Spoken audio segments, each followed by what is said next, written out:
Hello, everyone. Welcome to the CADASIL Connection webinar series.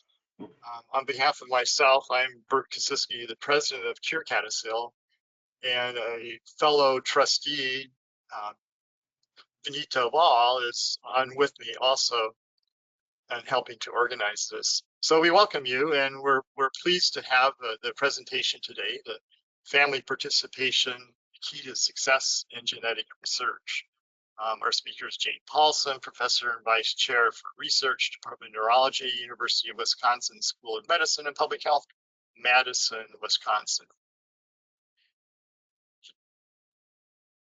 cureCADASIL is a nonprofit organization dedicated to helping patients, families, caregivers, and other supporters touched by CADASIL. We aim to unite patients and the medical community toward the common goal of treatments and ultimately a cure for this rare genetic disease by promoting communication, advocacy, research, and education. Our speaker today, we're very fortunate to have, is Jane Paulsen.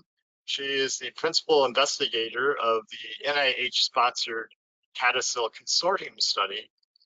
Her training goes back to a PhD degree in psychology at University of Iowa, a Parkinson's disease fellowship at Columbia University, a neurodegenerative disease fellowship at the University of California, San Diego. And again, she is now Professor and Vice Chair for Research, Department of Neurology at the University of Wisconsin. She has been awarded over $150 million in grant funding for non-CADASIL neurodegenerative disease research.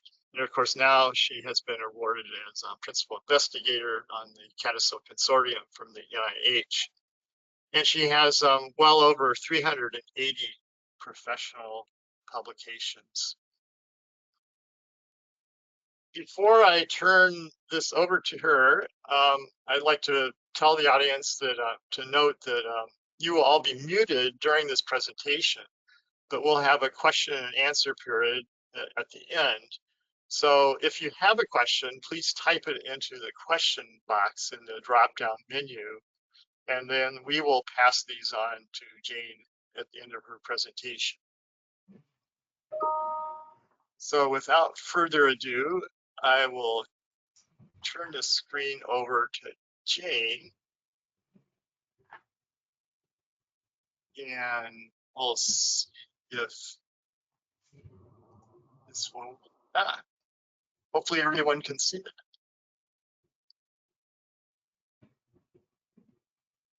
Okay, did the handoff go well? Can you see my screen? It looks good, Jane. Okay. Well, welcome and thank you everyone for tuning in today. Today we're going to talk about family participation in genetic research, and I'm very pleased to be able to talk with you today. I wanted to start with that, though the focus of the talk will be on why family participation is so important, I wanted to start with just reviewing that why someone participates in research is very individual and very personal. And it's so important for me and all of us to realize that each person has their own reason for being willing to be a volunteer. And here I've listed some of the reasons that some of our research volunteers have listed for us. And I want you to know that all reasons are good reasons. And really, at some level, the most important reason is what you get from the research. And for me, it's really important for both the families and the scientists partner together and make sure that it's mutually beneficial. So these are some things that people have shared with me about why they participate in research. And I want to share with you that you've already made a difference. We have been able to present the data that's been obtained at multiple conferences, both for families as well as for professionals. And we hope we can continue to spread the word. So when you go into your primary care physician, they go, oh, yes, I know about that disease. So hopefully we can come up with more ways that we can make living better for people in CADASIL families. But now I'm going to shift to not only the reasons that you do research, but how it impacts the journey for science, how it hopefully ends up also providing mutual benefit for advancing the healthcare for CADASIL. So first of all, I'm going to back up a little bit and not start right with family participation, but why observational research? And start with just the Food and Drug Administration, which is the overall governing body for the United States that approves any treatment or medication or devices that are used in healthcare. They do not allow any experimental treatments in any disease without observational data or natural history study. And so it's important to have that observational research to allow us to move forward. And in fact, it's not the only requirement. I have listed the 4 requirements that is required before we can say, okay, we want to start testing some treatments and see if we can find things that are going to make lives better for persons living with CADASIL. And the first is we need to know how the natural history of the disease looks without an intervention. And we have to do that specifically in the United States because what's happened is we know that data from other countries varies across each country. So it's very important that we have our own study that we can look at how does CADASIL look in the United States of America and in North America. Secondly, you have to have standard diagnostic criteria before you can test any treatment because you can't say, do you think you have it? How did you decide you have it? And have all these differing reasons that people have CADASIL. So as a field, we need to develop a standard and reliable method to decide when that diagnosis should be given. Thirdly, we need to have good measures. We can't enter a treatment trial and say, we think it's working, or my measure looks good, but your measure doesn't look good. So really, the other goal is to get shared information about what do we think are the best measures? How do we know when you're having a good day and when a treatment looks like it's working?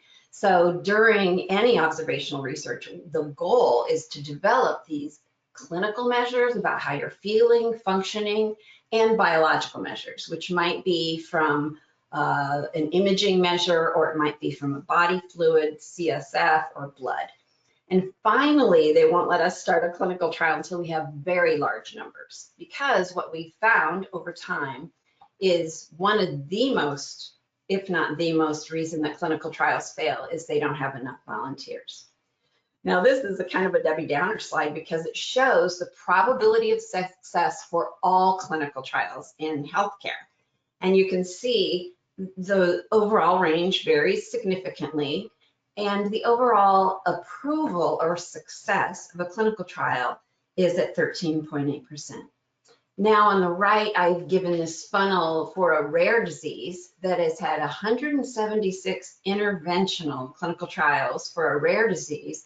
And for this disease, there's only been 2.5% of success or interventions that have now gone on to be part of medical practice. So why does the FDA have these guidelines? Well, it's because there isn't a great hit rate for clinical trials. And we really want to set ourselves up to find the best treatments in the most efficient way.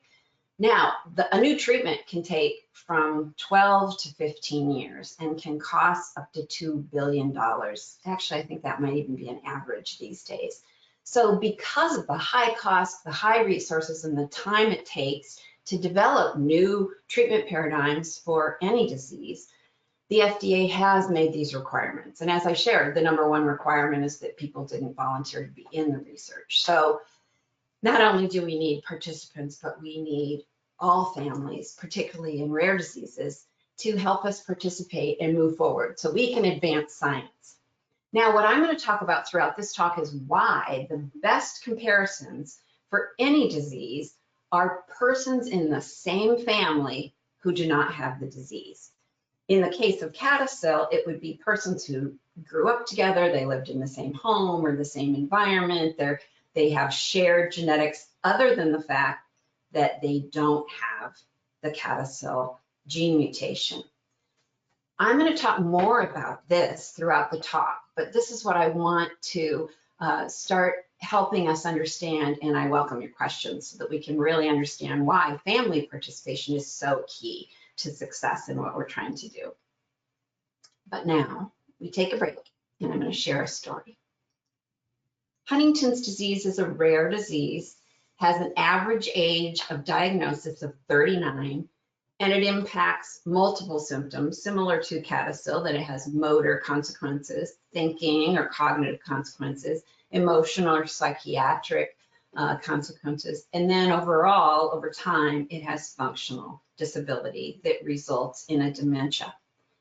Now, even though this disease was noted to be genetic in 1872, by 1979, they had not located a gene. So one person in a family, an HD family, launched a very large study, and it was an observational study because what they wanted to do is find the gene for Huntington's disease. So this study wanted to get the highest numbers possible in the shortest amount of time. And so they traveled to Venezuela, where there was a very large group of persons with this disease. So every year from 1979 on, a large group of researchers, scientists, family members, volunteers went and tried to help find the gene for Huntington's disease. So here are more photos of that research endeavor. I was fortunate to be part of the research endeavor. In 1993, the gene was discovered.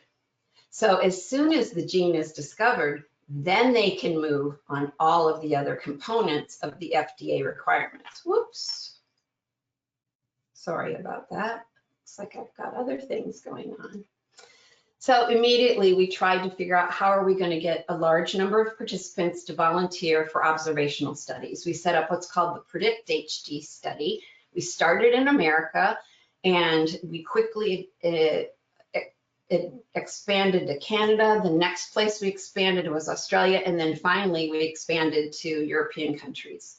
The key of this research, however, was to share the data and to make sure the FDA understood that we indeed, around the world, have large numbers of volunteers for this endeavor. This bar chart just shows you the amount of data sharing that has occurred since that study. The red parts of each bar is just the Predict study. We had 1,500 people volunteer that were genetically tested and participating in the study. The study went from 2000 to 2017. And we shared the data, and it was a very awesome thing that happened. All other studies that also had large databases shared as well. So all this data was put together, and we were able to show that we had over 50,000 people that were willing to volunteer for research in this rare disease. So this is a timeline, and you don't need to look at it with any detail. But the gist is, though it took 121 years to find the gene, as soon as the gene was found, we moved very rapidly to develop all those other components of what we could to make lives better for persons suffering from Huntington's disease. And the group, the families, the scientists all work together. And now there are 2 approved treatments for Huntington's disease, and there are 12 active trials today that are going on, and it's a very exciting time for Huntington's disease. So there's a good story that shows us what we can do, and that is what we want to do for CADASIL. And it isn't just that they have treatments. They have worldwide foundations that write books for primary care physicians. They have support groups all over the world. They have physicians that are educated about Huntington's disease. So it happens less and less that people go in and someone says, "What is that? Let me Google it." Or, "What is that? I'll have to call a colleague. So it's really made a difference for everyone involved. And that's, what we hope to do in CADASIL as well. So these are some of the goals of a natural history study. I would say at this point, we don't have these things accomplished, but we can do this. First, we just have to define the typical signs and symptoms. At what age does it occur? What does it look like? What symptoms and what rate of progression? What other countries have said is there are certain genes that have a rapid rate of progression, a different age of onset, or they present differently. We need to decide that and figure it out for North America. So that's one of the things we need to do and why we need family participations. Secondly, hopefully it will immediately enhance patient care. Once we develop diagnostic criteria, it will give people information about how do we define this. Because of course, you're not born with a diagnosis. We're all born with genes, and all of our genes put us at risk for many things that are going to happen to us in our lives. But when do we decide that some of our genes have now started a pattern where we need a diagnosis of something? And this is true for all of us, but in an autosomal dominant disorder, we can study it earlier. So we want to inform and guide and be able to tell persons and families what to expect, when you should seek help, how to plan for your future, how to make plans about finances and education and family planning and reproduction. And hopefully all of these first two areas will move into good clinical practices so that anybody in healthcare throughout, hopefully eventually the world, but for now, throughout your neighborhood will know what CADASIL is, what the treatment options are, how do we interpret what's going on with you, and how can we share that with others, and eventually inform public health policies. Because some of the awesome things that have happened for other diseases is they literally were able to write policy that said, if this happens in Huntington's disease, this is the amount of resources we should give to that person. And so that hopefully we want to move to the situation where the data makes a difference in people's lives. Finally, this all moves down to science. And though I get really jazzed about the science, I completely understand that that isn't everyone's thing. But today I'm going to interweave the two and show how they can be mutually beneficial. So why CADASIL research? Well, right now is an excellent time because the numbers of dementia are growing exponentially. It has become a worldwide health problem. And it turns out that vascular is the second leading cause of dementia. And it's the most common cause of a mixed dementia. Now, since CADASIL is the most common single gene vascular dementia, we are well poised to be able to help define what does this vascular progression look like. This is a known gene. We know what's going on. We can cleanly design a model and design treatments that may help all the other people that have vascular dementias that don't have a genetic reason for them. So first of all, we need to do it because it's going to help all the other people with more common or sporadic disorders. But secondly, we need to do it for our families themselves because it looks like across countries, the data is suggesting different things. So let's figure that out. Why do some countries find different genes to be worse? And finally, why CADASIL? There are multiple reasons that we can have vascular consequences for the brain and for the body. They can be inflammatory, they can be due to traumatic events, they can be vascular situations that impact the whole body, they can be genetic, infections, toxins. So these are all the models that we need to figure out. And our research is going to do just that. It's going to consider all these different options and figure out their contributions. So let's get back to the family and why they are so important. So here's 5 different reasons, and I'm sure there are many more, why the family is so important. First of all, they are the best comparison because first of all, you share half of your DNA with your siblings or with your family members. You remember, you get each gene in your body, one copy from your mom, one from your dad, and your siblings and your parents have that same situation. So now we can say, well, all of these genes are the same. So what can we determine about the ones that differ? Secondly, when they talk about penetrance in a genetic sense, they say there are several genes, but why don't some manifest? Some do, some don't. That's what we want to decide. And when they do present themselves, why do some present themselves at a young age and some not until an older age?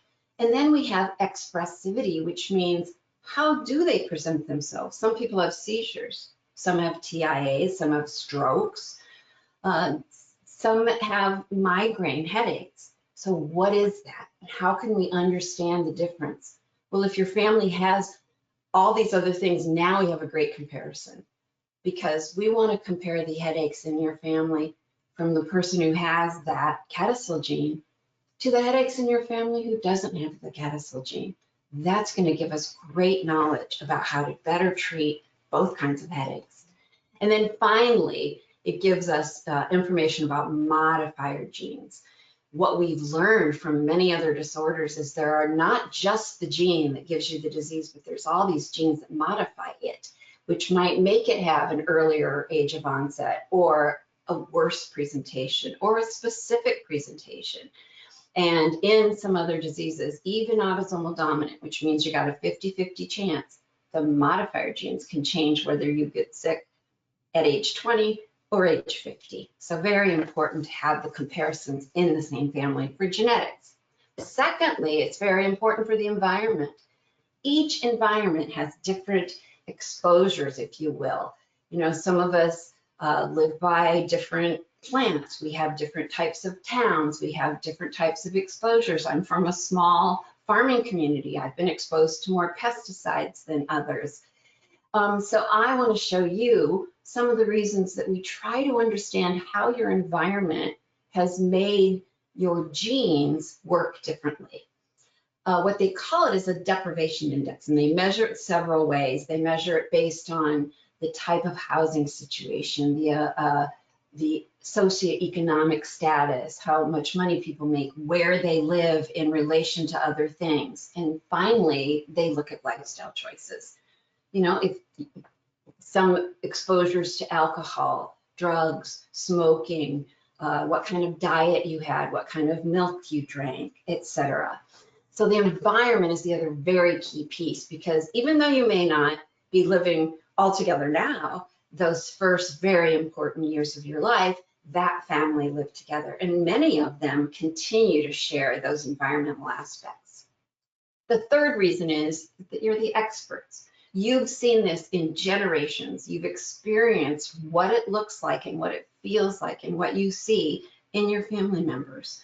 So we need your help to get the best data to clarify what we're seeing and to make those comparisons and have it mean something. We can say, oh, we think this is the age it started, but you know better that, you know, that person, that was their habit, that was their personality. That doesn't mean that CADASIL started at that age. So we need your expertise. That's this piece. The social emotional piece is so important, because for all of us, we have genes, we have life events, we have health problems, we have challenges that occur in our life, and we all react to those in an emotional manner. So how do you get your supports? How do you get your not get things? How do you react to the information in your life, the stressors? And so this is what we need to understand. What are those shared experiences?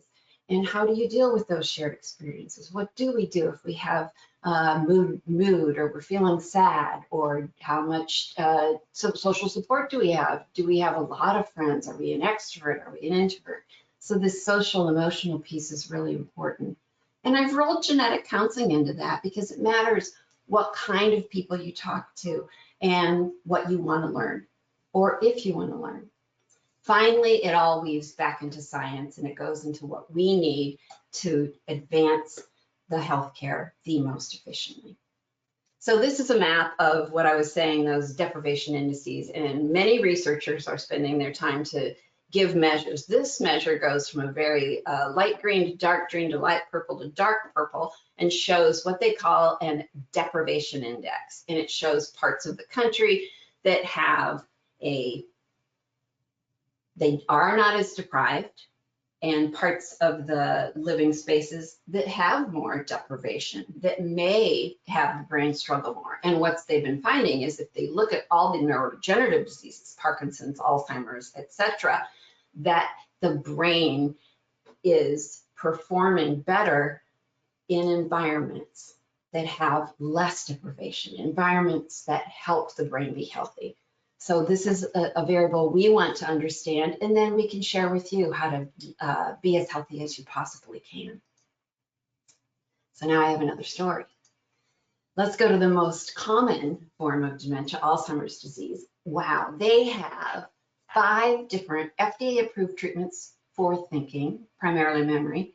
They have 2 FDA-approved treatments for other things in sleep problems, agitation, irritability problems.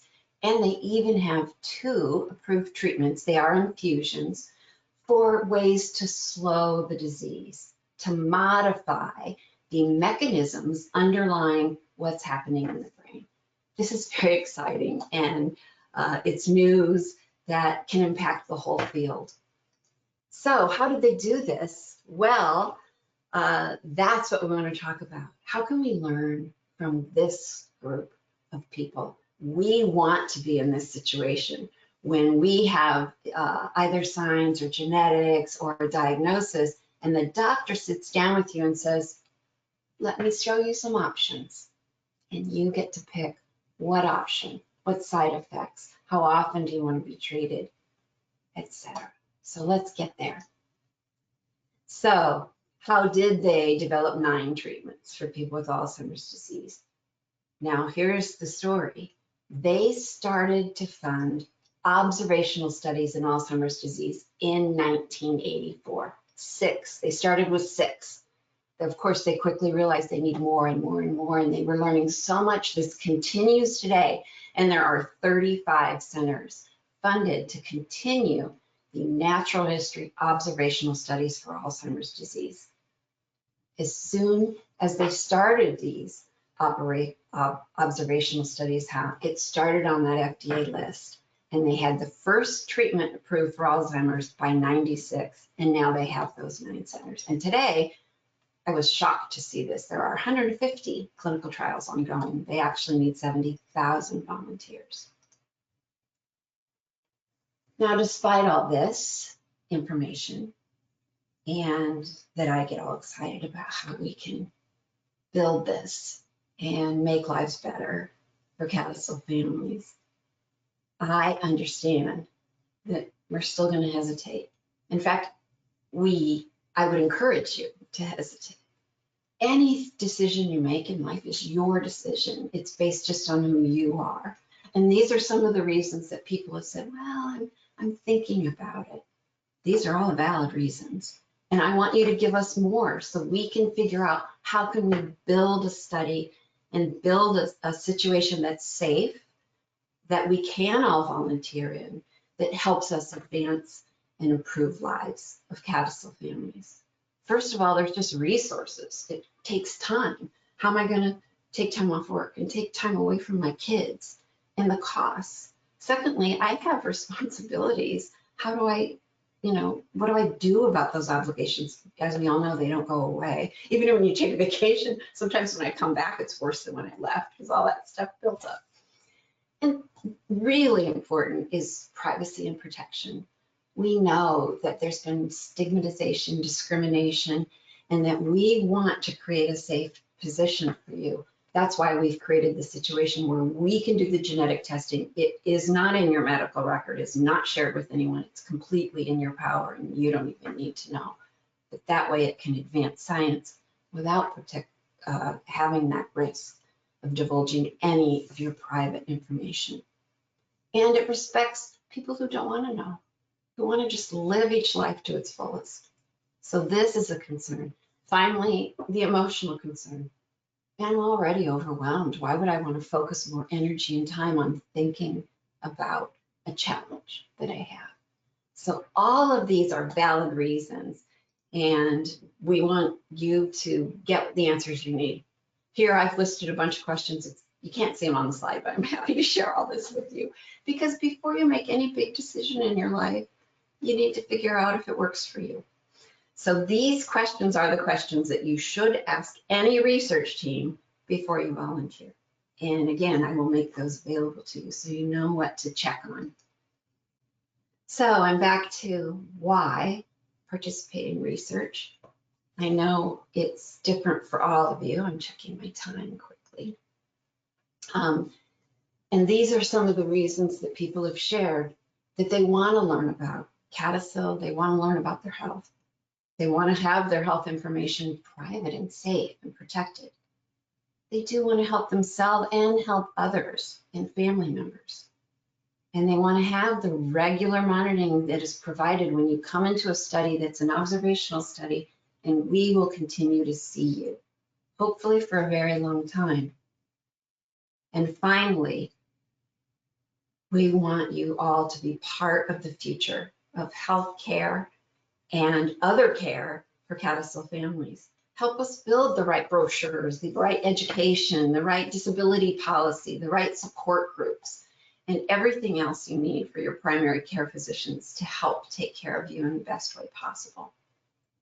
So if you are thinking, okay, I'm willing to join the fight to make lives better for CADASIL families, what we say today is just learn about the Alzheimer's and all the related diseases, because we share a lot with all these other diseases. Today, we're talking about CADASIL, but all these diseases share Parkinson's, Huntington's, vascular dementias, and Alzheimer's. Then spread the word to others. Support one another as much as you can. All of these diseases, support them. And when you're able, participate in research. There's no mandate, there's no pressure, but we want you to be part of the worldwide team so your voice is heard. Above all, take care of yourself, and only when you're able, take care of others. It really hits that message they give on the airplanes, right? You have to put on your own oxygen mask before you can help others. And it's been remarkable what we've learned about the brain. The brain is an amazing organ in our body. It responds to what we do. There are ways to protect your brain. These are all the things that are good for your brain, all the healthy things. And we can give you more things that are good for your brain. And that's what we want you to do. Take care of yourself. And when you have extra capacity, take care of others. Because what we're about is trying to partner together to create a life care plan for everybody, the whole CADASIL family, at all ages in the progression of disease. So help us integrate everything we know to improve care, improve your life, but also eventually find cures. So I hope that gave you some indication of why the families are so important and why we need the whole family to be successful in improving lives for persons with CADASIL. And I welcome questions and discussions. Now I get to do the recruitment slide, which is just, there are many studies going on in the United States, and I want you to participate in as much as you're able. We are working on reducing your burden so that all of the data you create will go towards these same goals, making lives better. If you scan this or look up the websites or the email or the phone number or the Twitter or the Facebook or the Instagram, we're here. We want to hear from you. Whether or not you volunteer, we want to hear from you. Only with understanding your situation can we build the best research and advance lives for persons with all vascular contributions to cognitive decline, with a specific emphasis on CADASIL. Thanks. Jane, this is fantastic. Thank you very much. It was a great presentation. There are some questions that have popped up in our question box, and a couple of them are questions about where the sites are. I don't suppose you have a backup slide or something of where the sites are, because a couple of people, one in Vancouver and one in Seattle, and they're asking, well, is there a site here, and where can I go if I want to do the study? Yes. Oh, great. Thank you for asking, first of all. Yes, right now there are 12 sites. We are open to adding more sites. We want to make it the best, as you saw with Huntington's. We started with a few and then we expanded based on our partnership, what I hear from you. We do have a site in Seattle, a site in Oregon, a site in San Francisco, a site in Los Angeles. We have a site in Utah and in Colorado and in Wisconsin and in Chicago. We have sites in Atlanta, Georgia. We have a site at Brown University in Providence, Rhode Island, and also a site in New York City at Columbia University. Let's see, and we have sites in a site in Texas. We also have several professionals that want to be involved. So we are very interested in opening new sites. We want to make it as easy for you as possible. The main thing to know is there's no cost to you. We will pay for plane tickets, we'll pay for travel, we'll pay for hotel, we'll pay for your meals. We want this to be the easiest thing because it's already taxing for you to contribute your time. So thank you for your interest. We are flying in people from Canada all over and from Mexico all over. And hopefully the good news is we are in touch with worldwide researchers who want to expand the CADASIL consortium worldwide so that we can really compare and learn what's going on so we can make a difference for everyone. So I hope that answered the question. I didn't put extra slides in today, but as you know, we can always have other talks and I can send out all of our materials to anyone that's interested. So if they go to that website, they can see where all the sites are. Yes, yes, we have fabulous people. It was so interesting. In the beginning, when I first came up with this idea, I literally just looked around and some of the families told me, here, this is my doctor. So I just put this big email together and said, does anyone know anyone that's interested in working together on a CADASIL study for the North America? And within 2 weeks, I had over 66 responses. This is just from emailing a few people. There are so many people that really want to work on this and make things better for CADASIL families. So thank you to the families who helped me just design that first email, and it continues. We have so many people that want to be part of making things better and advancing healthcare. It's a tough question. I'll just read it.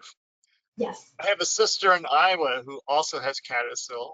I would like to see her participate in the study. However, she has no transportation to any study sites.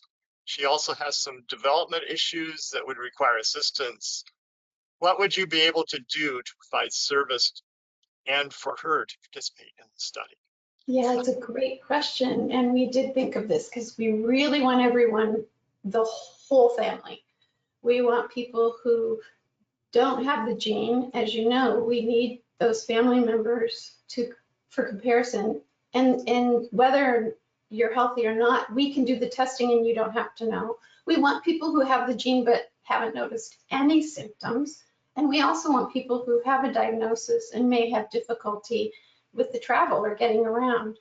We provide support for you. There should be no cost. People have done it many ways. Some people prefer to drive, some people prefer to fly. If you prefer a train ride, that can be arranged too. We really want to provide the support that you need. We did ask for funds to have a travel companion when it's needed. We prefer to use the funds, since all funds are limited, as you know. We prefer to use the funds for people who really need assistance to do the traveling.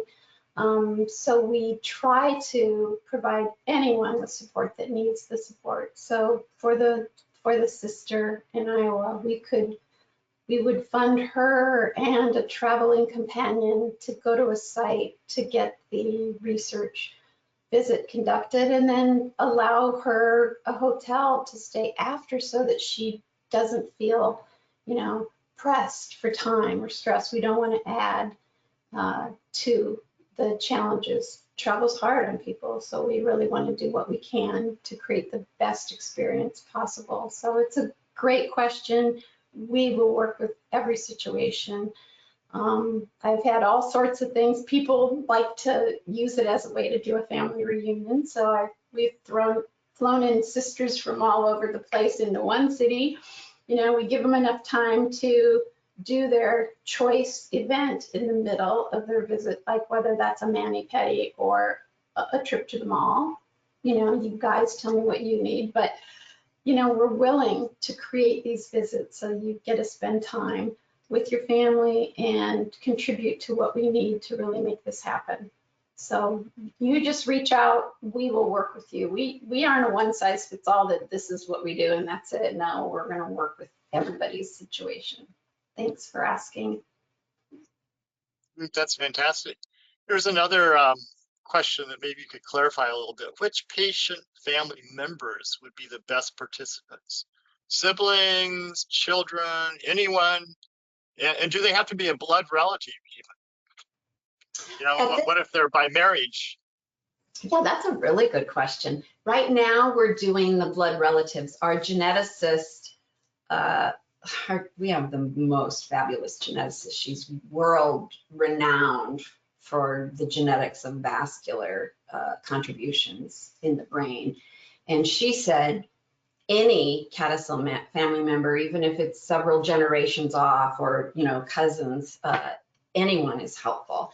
We didn't open it yet to the caregivers because we did do that in the future for Huntington's and other diseases have, of course. Alzheimer's had to because they didn't have that much genetics. But when you have the genetics, it gives you such a pure way to start. So we are hoping that they have some biological connection, and it can be anyone. We don't do children yet. I anticipate in the future we will want to know what the impact of the CADASIL gene is on development. But right now you have to be 18. But beyond that, yeah, everybody.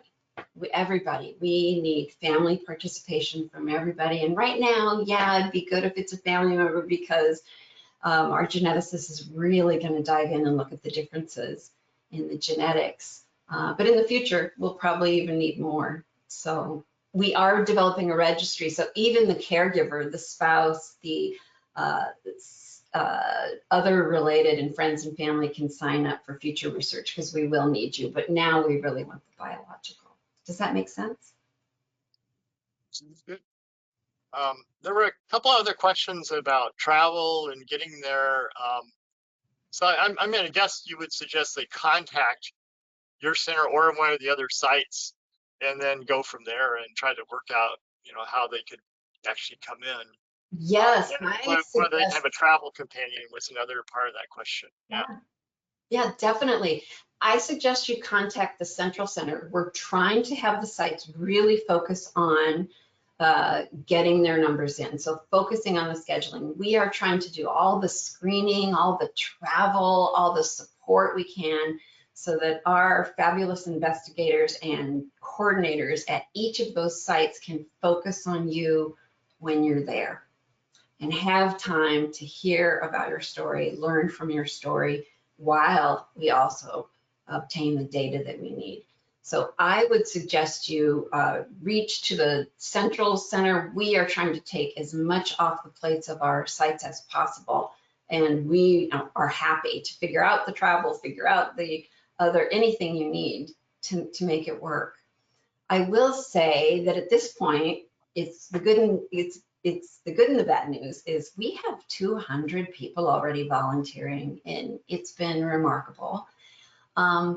We do need 500 to keep the money from the NIH. So I trust we're going to be able to do that. So please spread the word and let us know what we can do to make it easier for you, whether it's travel or whatever it is, companion travel. That is what we're here for. It has to be a partnership where we provide things to you and then together we move the science forward. The science doesn't take priority. Frankly, the families take priority. It's really all about you, the families. How do we make this work? You preemptively answered, I think, a couple of questions that people have had, and that was how many people are currently enrolled in the study and how many more people do you need? And I think I heard that you're going for 500 and you're at 200 right now, so your cup is half full, so you're on the way. Yes, the good news is the people we have been fabulous. We're now asking them all to reach out to those cousins. It's an awkward phone call, believe me. Where you go, I haven't seen you since I was a kid, and we used to do those family reunions, and now it's like 20 or 30 years later. But we really need people to reach out. We have materials. We have materials you can send via email or snail mail, or you can just give them a link and they can start learning.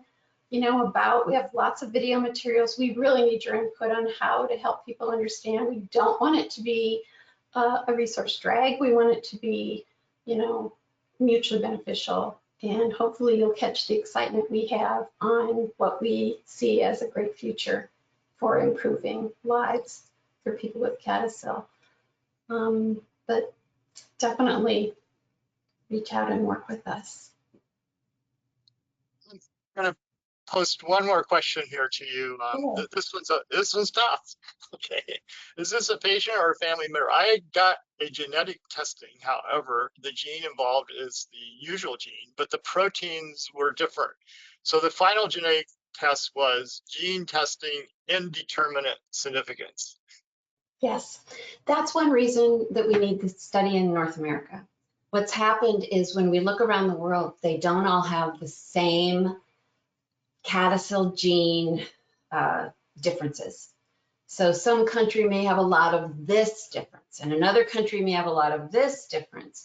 And what happens is everyone tries to share their data, and then once they share the data, or if they have someone that has a certain gene difference and that person looks perfectly healthy, they may say, we think it's benign, we think it doesn't do anything. But what if in another person it isn't benign and it does something? So that's the reason in rare diseases we need big numbers. We need everyone possible. So it kind of doesn't matter if you have CADASIL, confirmed CADASIL in your family, and particularly if you had a change in one of the Notch 3 genes, which is the CADASIL genes, we need to learn from you. And so initially, studies wanted to look at what they call these variants of unknown significance, which means, we don't have enough people to say it's definitely a CADASIL gene, or it's one of these that look even worse or better than someone else. We don't know that. And that's one reason we really need to do this study, so we can give people information. The other people with your type of genetic change have this happen. We can't tell you that right now. So we need everyone to step in and volunteer. We don't know about the mechanism. In fact, that's why the diagnosis isn't clear, because some people may have an indeterminate genetic test until they do a skin punch or a skin biopsy, and then they look for a specific biological factor in the skin punch. That's another way to say, okay, yeah, it looks like CADASIL from the skin punch. But this is something we can't build a diagnostic criteria that people can use worldwide because we don't have the data. So yes, we need all of those comers. If maybe in the future we'll say, okay, we're looking at these variants and these variants, but we're not right now. We need everyone. In the future, in the dream future, we will say that's what precision medicine is about, right? We'll say these CADASIL changes should do this treatment, and these CADASIL changes should do this treatment. And they may be completely different treatments. That's why we need everyone right now. Does that make sense, Bert and others? I think so. One point of clarification, you mentioned you weren't doing children, and somebody asked that you can do adult children, right? I mean, Oh gosh, minors. I'm so sorry. So I am so sorry. Yes, all children. All I meant was we're not doing minors. We're not doing people younger than age 18. Thank you for clarifying. We want everyone from age 18. There's no limit. 18 years of age. They have to be. And what's happened in other genetic diseases of the brain is we started to look at literally minors younger than 18 to see what does the gene do, to see if there is anything we should be doing to help CADASIL families or whatever rare genetic disease it is even earlier. But for now, we want everyone 18 and over, and you know, the CADASIL in your family could be in a great grandfather or an aunt or whatever. We really want your participation. If you have CADASIL in your family, we need your participation. Great. Thank you very much. I will say in the question box, there were many thank yous. A number of people thank you for this presentation. I will also thank you. The thanks goes back to you, Bert and Vanita and all of cureCADASIL, but also to the families. I am learning with you how to build the best study, and I need your input. We have had so many fabulous family members that say, I'll come to that meeting, I'll come to that meeting, and they're golden because we meet every week on all these different topics, imaging and the best measures and right recruitment, everything. And when you get a family member, what they share is golden. It's like, wow, we've been meeting about this for 6 months, and now we had one meeting with a family member and it's cleared up. So families need to know you're the experts and we really need you. So thank you to all of you who have graciously even volunteered above and beyond being in the study, that you're helping us build the best study. So thank you to everybody.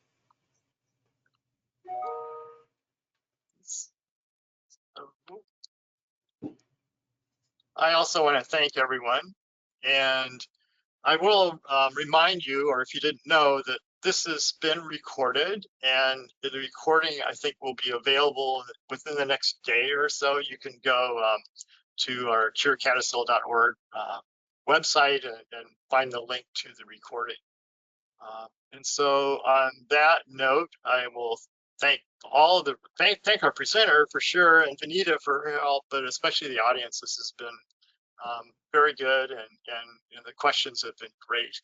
And so stay tuned. We'll be having more webinars and more developments on CADASIL in the future. Thank you very much.